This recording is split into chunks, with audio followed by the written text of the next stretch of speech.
So good afternoon, good morning, everyone. This is Cost Objective or KJ here. I'm the director of product marketing here at SafeBreach. I want to thank you all for taking the time for attending our interactive live assessment webinar today. Before we get started, I wanted to remind everyone that this webinar is being recorded and will be shared with all registrants and attendees after the webinar is completed. Additionally, this webinar will be available in the on-demand section on our website. So feel free to access it afterwards or share it with your colleagues or anybody else you might think might be interested in this. Just a quick couple of housekeeping things. At any point of time, if you do have any questions about the content or Safe Breach in general, kindly leverage the Q&A functionality of Zoom webinar to send us those questions. We shall be answering all the questions during the Q&A session. With that being said, let's go ahead and get started. So today's threat actors are known for their interactive hands-on keyboard campaigns, keyboard attack campaigns, uh, because they need to dynamically alter their attack TTPs and IOCs in order to get past your network perimeter. Your network perimeter typically is the first line of defense against any attempts by an attacker or even a nation state threat for that matter to gain unauthorized access to your organizational network and the sensitive data that is stored within, because that's all they care about: breach and then steal and then maybe hold you for ransom or just blackmail you.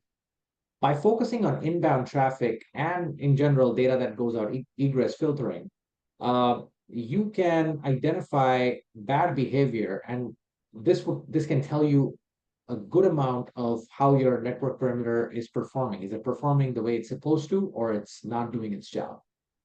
Today's live assessment will focus on how you can visualize your strengths and weaknesses at the perimeter to look for these inconsistencies, because something might look normal, but it might not be normal.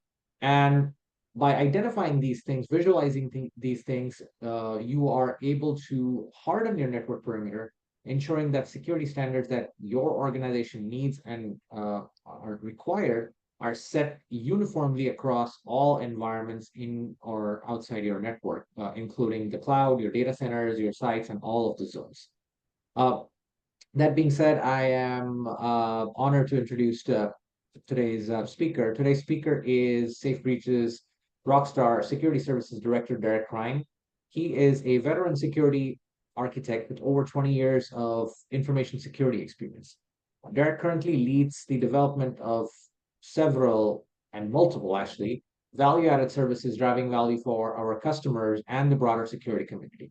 With that being said, let's go ahead and get started. Over to you, Derek. Thanks, KJ. Appreciate the introduction. Let's just go ahead and dive right in. The perimeter is dead. You may have heard this before. I know it's cliche, but what's really dead is the thought process behind the perimeter. And that's the castle moat methodology, or the candy bar kind of methodology. It's crunchy on the outside and ooey gooey and soft on the inside, right? The term that comes to mind is zero trust, right? It used to be we trusted everything on the inside, that the perimeter was where we were at. Today's threat landscape, and really for the last decade or so, that methodology has been thrown out the window. I mean, let's face it. The perimeter allows communication channels for today's threat actors. As KJ mentioned, they are human-led, they are interactive hands-on keyboard. There's a cognitive component. The human can make some decisions and make changes as they go. So minimizing communication paths is key when we're looking at the network perimeter, both infill and exfil. When we think about infill, we're thinking about an adversary gains a foothold in your environment, and they're reaching out to the internet, typically a command and control server of some sort, to pull down tools, to pull down scripts, right? And from an exfiltration perspective, to send data back. You think about an info stealer malware, it comes in, it gains a foothold, it steals as much data as it can, and it sends it right back out the internet. So what we want to do is really test that network perimeter, the network perimeter itself, and what that looks like across all of your environments, a big picture view. And I'm going to show you during the assessment what that means and how just a single target or a single site can really throw off your security posture and what that looks like. Today, Most internal networks are flat. There's little or no segmentation. This is a challenge. So really, the perimeter is your first line of defense. We want to understand what that looks like, those channels that are available. The other perimeter, and this is something that I've said, and I'm sure you've heard often, um, identity and access management is the new perimeter. And that's true for SaaS, for cloud, for other capabilities. But even in a cloud environment, you still need a network perimeter. You still have communication channels. The adversary still abuses them on a daily basis. Jumping in, um, internet access. Any device that has internet access can be a point of command and control, can be a point for exfiltration, a point that an adversary can use and abuse. So when we start looking at testing, we want to understand our sites, our cloud environments, our business units, our zones. We want to test for various devices. In an OT environment, does OT have direct access to the internet? You may assume not, but have you tested those assumptions? What about lateral movement? Right. So, really thinking about what you're testing, where you're testing, and what that can look like is extremely useful as you're going through and looking for good data to make better data driven business decisions. When you start to set up a testing environment, when you want to get into breach and attack SIM, you want to set up in as many sites, cloud, geolocations as possible. You want to focus on your critical business processes and the dependencies of those critical business processes. And for environments that are on-prem, medical IoT, your standard IoT devices, your OT devices, segmentation is your friend, right? But if not, you at least want to understand what level of access these devices have, workstations, servers, etc. What we're testing today and what we're looking at is infiltration and egress filtering. And we really do a good job with egress filtering. From an infiltration perspective, we are looking at an assumed breach scenario. We're looking for port and protocol abuse, generic behavior. We are doing some behavioral testing today, and I'll show you what that looks like once we jump in platform, both infiltration and on the egress filtering side. And we're really testing out the principle of least privilege, right? The new marketing term, zero trust. And this is something that we've talked about for a very long time in the security realm, right? But we don't always do a good job on it. We really need to get back to principle-based security. This level of testing is going to give us a thorough understanding of where we sit from the perimeter perspective. What we're looking for and trying to understand is consistency across all of our sites, cloud, business units, zones, depending on how your organization is structured. This is a big picture view of your perimeter. We're looking for outliers. We're looking for strengths and weaknesses, and we want to understand, are our security standards set, right? And this is an important piece. Oftentimes, when you start to set up your testing, you want to look at continuous security validation, run your baseline tests at least once a month. We're looking for drift, positive and negative. So as you're making changes and getting better, we're going to see that. And if there's a misconfiguration over time, we'll be able to see that too. You can understand what your posture number is and use that as a metric to work towards or to maintain. So when we start going in for long-term testing, security standards become a big deal. Bringing this all together, right? We want to start at the perimeter to minimize communication channels. We want to really understand our attack surface. So all those types of devices, all of the sites and zones, the geolocations that are available, right, that have internet access. Anyone could be a jump point. In the past, the thermometer in a fish tank has been used for data exfiltration and for command and control channel, right? It had a level of internet access that was able to be abused by a threat actor. These are the kinds of things we want to understand and have visibility into. Architecture here is your best friend. So just a quick death by PowerPoint to set the stage. And then we're going to jump into the console here and walk through a whole bunch of what this looks like.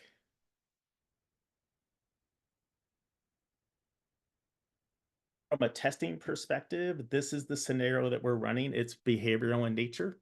So you can get a feel for some of what we're doing. We have some hidden malware transfer, some remote control, command and control communication, some regular malware transfer, so tool ingress from a MITRE perspective, as well as some combination testing. We're also looking at covert and overt channel uh, exfiltration. So this is a relatively small test. We just have a small subset of devices. When I go through and show you the details here, point out a couple things. This is a separate zone, and this becomes important. This is zone based right here. And when we look at the test data, it's going to be kind of interesting. We'll jump into a dashboard and walk through it in more detail as well. Looking at this, we have a benchmark standard here. That benchmark is all testing that's been done on the platform compared to how you rate, right? It's the average score. So, with relatively simplistic, fundamental configuration on this firewall, I have none of the threat, IPS, DNS, URL filtering turned on. It's just policy based. It is layer 7. It's focused on port and protocol adherence and minimizing the communication channels. We score pretty well in this arena, right? Against the benchmark, right there at benchmark. We add in a second device, and you can see the level of visibility here from security controls. You can also see how we break it down from a posture score perspective. So this green right here is blocked. We have a level of visibility when you have security control integrations. Red is not blocked, and again, a level of visibility. In this case, we have logged. We don't have any detected, or at least a percentage of detected. We do have a few detections, right? So when you're looking at this overall testing, you can see the top exploited attack types. So the ones that actually got through, most of that is going to be on standard port, like a port 80. We'll show you that coming up. When you add in a secondary device, right? So this is that standard zone I was talking about with a specific firewall set, you get a very different number. And the interesting thing here is if you just look at this big picture number, it's not telling the whole story. So again, plenty of visibility from a security control perspective, right? Our score is much lower, but without digging into the details, we really don't know why. Jumping into the dashboard, this is a really big picture view. This dashboard is very flexible. All of these widgets are controlled by you. You can create them, you can fine tune them to tell the story you want to tell. So I ran that test twice, the very scenario that I showed you. I would run it now, but it takes about 2 hours to run. So we don't want to sit here and watch paint dry for 2 hours. These are the details and what this looks like. There's lots of different colors here. Again, when we were walking through the level of visibility, logged is just telemetry, but we don't know or understand the level of maliciousness. It's just we have a log. Detected is we have telemetry and we understand there's maliciousness to it, most likely a MITRE technique or sub technique. Prevented means that the simulation was not only stopped, but we have a log and we understand why. We understand that there's a level of maliciousness. And stopped is something stopped the simulation from being successful. So big picture view from a security perspective. As we go through, you can see the attack types that we talked about where we keyed in. We have some hidden malware transfer, the covert channel exfiltration, etc. You can see the level of visibility we have, the amount that was actually missed where we have no visibility whatsoever or it wasn't stopped, and what this looks like from a big picture view. The most interesting thing as we start digging into this is the overall numbers, right? Because we have those three targets, the number looks much lower than it would be. And we're going to be able to show you what that looks like from a target basis. This level right here walks through the number of simulations, the MITRE techniques and sub techniques. It gives you the level of visibility as well as a raw number. And then the top 10 simulations that were run so we get a feel for what things are looking like. As we dig in deeper, we can see ports and protocols. And this becomes important when we start doing a lot of heavy testing, right? This is a relatively light behavioral assessment. We can dig much deeper into testing. We can go through a lot more ports, a lot more protocols, both on the infiltration side, and you'll see here in a minute on the exfiltration side. And this really gives us a view of what's working and what's not. Oftentimes, you'll see something like this. Is this port really necessary? When we get into exfil and you see the number of ports and protocols, you'll really get an idea of what things can look like, what egress filtering really can do for you, proper egress filtering. So these numbers are not horrible, but they're not great. And as we dig in a little deeper, you can see the level of visibility. So this is a raw number, blocked, not blocked.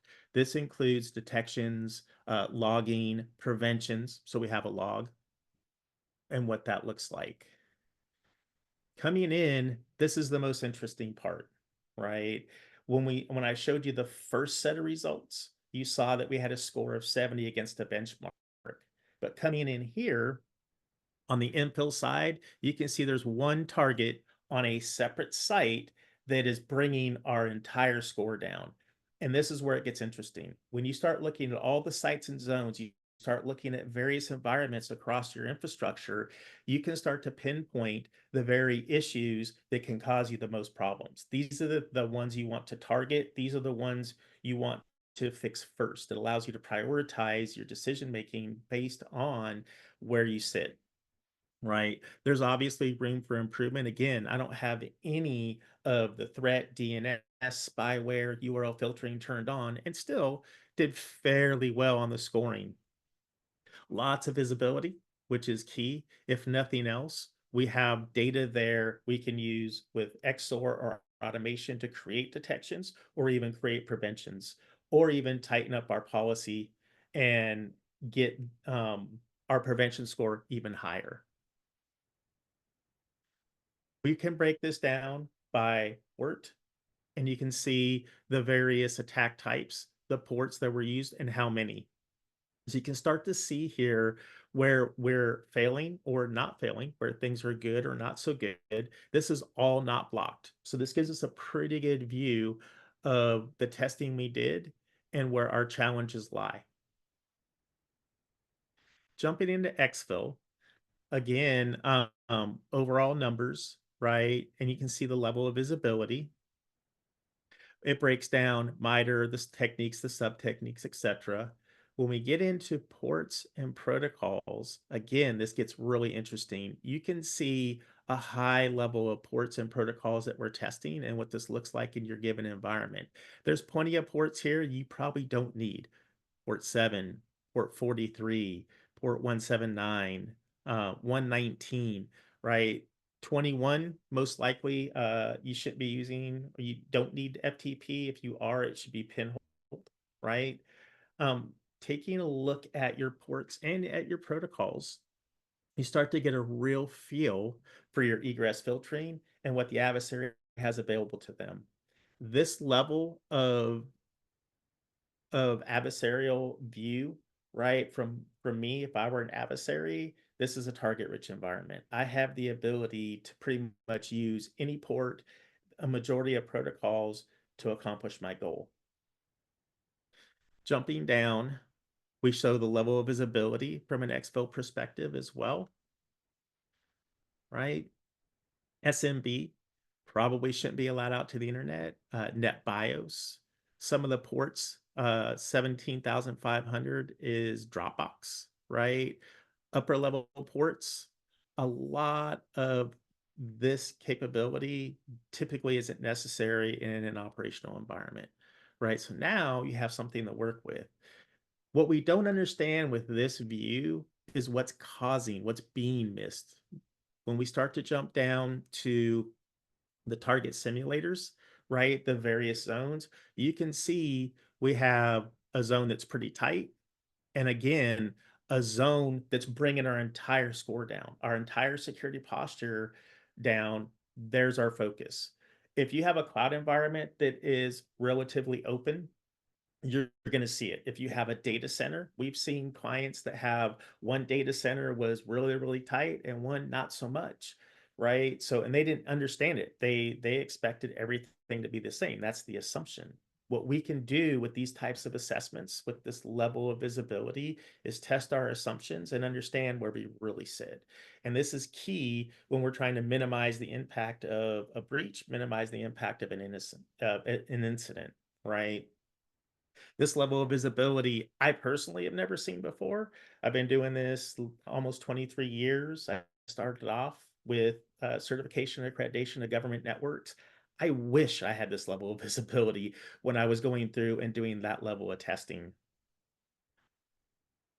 We break it down by channel. So legitimate channel, covert channel, the ports and protocols, right? Not blocked. This gives you a really good view again, so you can start to apply some focus on where these things go.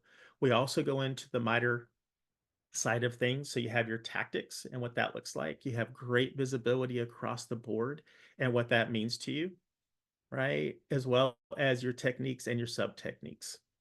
So with this level, you can decide what matters most to you, what to prioritize on. This really gives you a unique view into your security posture. And this is just the behavioral perimeter test. We have many other tests that can be done. Typically, we'll look at info, exfil, and host to get a really broad view of where we sit from a security perspective, what your security posture is. We can use that to start to focus on attack paths, right? Either you know what your lateral should be, your segmentation, and we can test those assumptions, or we can use weaknesses such as the target that we saw here to go in and start with what's the blast radius, and we can start to build out our attack paths. So there's a lot of capability within the system, a really good idea of where you sit and where your weaknesses and your strengths are, right? This is the key to building out and fortifying your perimeter and building solid security defenses against a really aggressive adversary.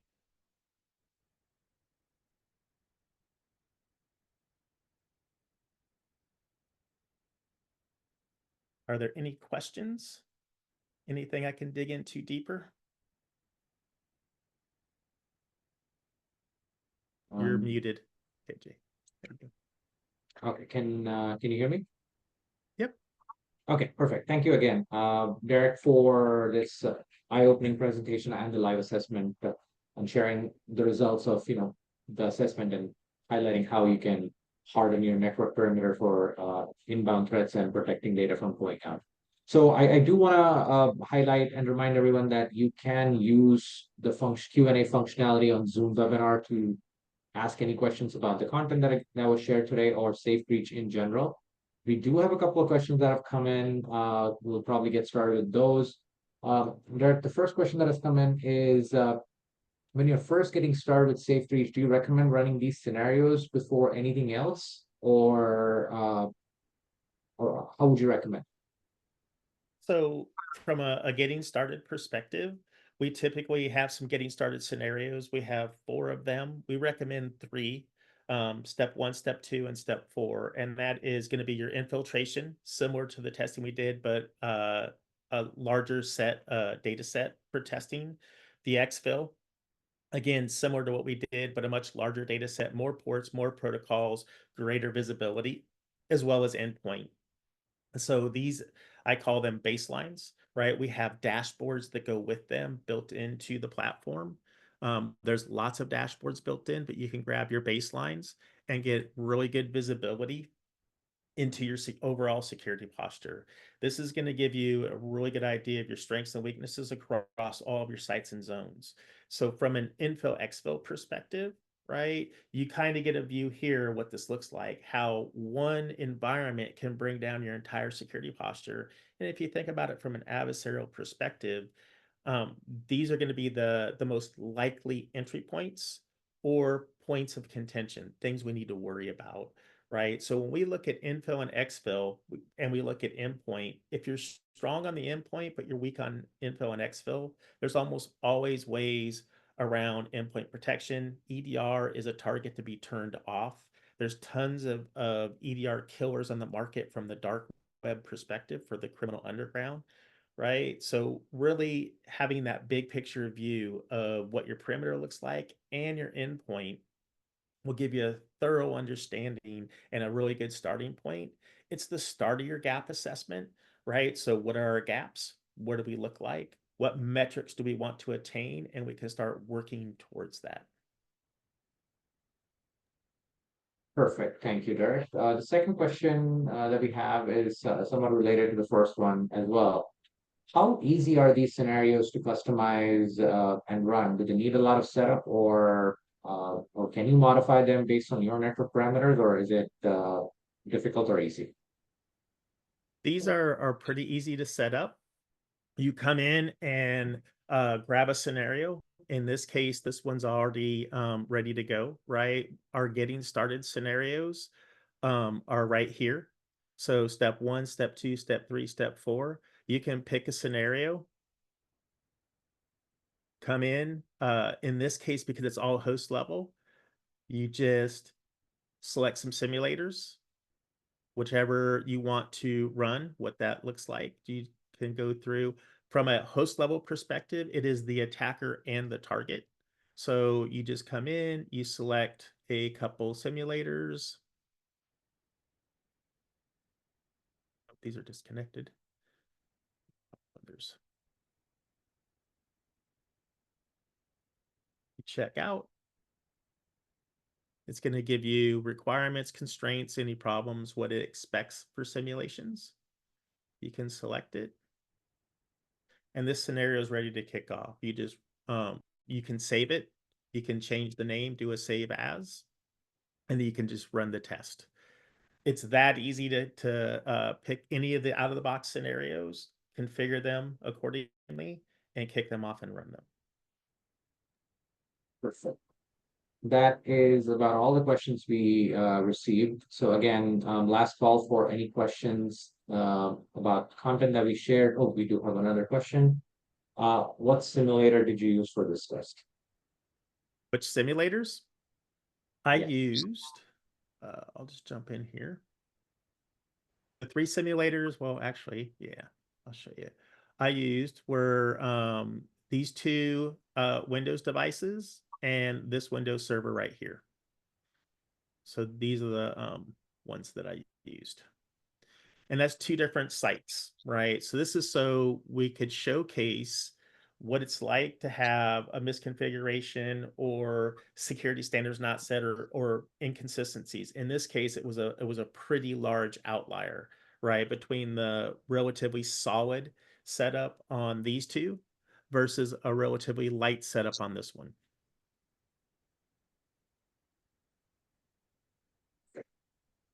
Um, that is pretty much all we have for everyone today. Again, if you do have any other questions, please feel free to reach out to your customer success rep or technical account manager to ask those questions. Additionally, you can also use our request a demo form to get any additional information about the new capabilities that we have, or in general, just get an assessment.